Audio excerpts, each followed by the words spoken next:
Quita bueno de la boca. Hay unos cuantos años que hay una moda de Reiki, Feng Shui, yoga, pensamientos negativos, pensamientos positivos, etc.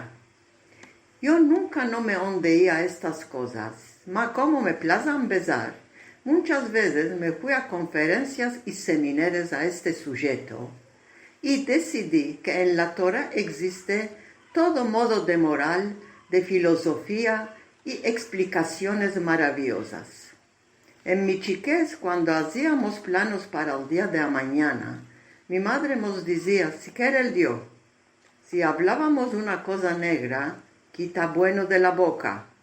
Quiso decir que negativo y positivo no es cosa nueva. No soy religiosa, mas me placen las tradiciones. Achaques de las tradiciones se aunan las familias. Y siempre digo, bueno que tenemos la noche de Shabbat. Malgrado que mis hijos laboran en oficios diferentes, muchas veces no vienen. El hijo grande tiene un grupo de música rock que se llama Duman. Una noche de Moed puede estar en Berlín, en Trabzon, en Ankara. El chico labora en una estación de radio que ahí no hay hora porque lo presenta en vivo. Primeros tiempos nos embarazaba que los hijos no están en la mesa. Ahora ya me ausí. Esto es sus hechos, sanos que estén, hechos buenos que tengan y cuando pueden que vengan. Cuando estamos en juntos, cada día es Moed. El esencial es ser buena persona y ayudar al que tiene menester.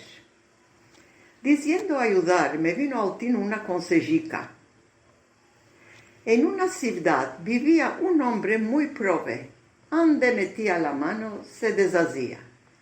En la misma ciudad vivía un otro hombre muy rico, mas muy escaso.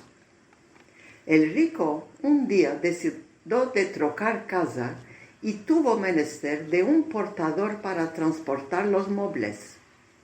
Le recomendaron al hombre prove para que gane 2-3 groches. El prove, que oyó que hay un hecho, se fue corriendo donde el rico y le dijo que está pronto para ayudarle. El rico, como era muy escaso, le dijo al prove, mira, yo paras no te doy. ¿Cómo, señor, de baldes va a laborar? No, yo te va a dar 3 consejos buenos que te va a valer mucho en tu vida. El prove, pobreto, pensó y dijo de sí para sí, aceptaré, puede ser un consejo de él, me hace aire, y achetó. Se fue a la casa, recogió todo, tomó las cufas bien pesgadas, llenas de vidrios y cristales preciosos y empezó a subir las escaleras de la casa nueva. Cuando vino al 3er etaje, el rico le dijo, ya vino la hora de darte el primer consejo, óyeme bueno. Si te dicen que el rico y el prove es la misma cosa, no te creas. Esto ya se sabe, señor. Pensando que los otros 2 consejos le pueda aprovechar, tomó las cufas, se las echó al hombro y empezó a subir. Cuando vinieron al 5er etaje, el rico le dijo, óyeme, si te dicen que el harto con el hambriento es la misma cosa, no te creas. Esto ya se sabe, señor. Con esperanza que el 3er consejo le va a valer, tomó las cufas y empezó a subir las escaleras del cabo. Cuando vinieron al 7er etaje, muerto de cáncer y ariento la sudor, el rico le dijo, ahora ya vino la hora de darte el 3er consejo, óyeme. Si te dicen que lo preto con lo blanco es la misma cosa, no te creas.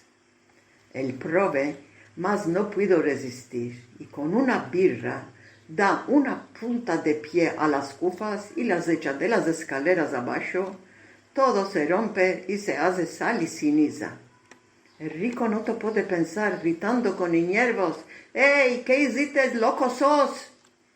El prove le respondió enfuyendo, Señor, señor, si le dicen que en las cufas quedó un vidrio sano, que no se crea.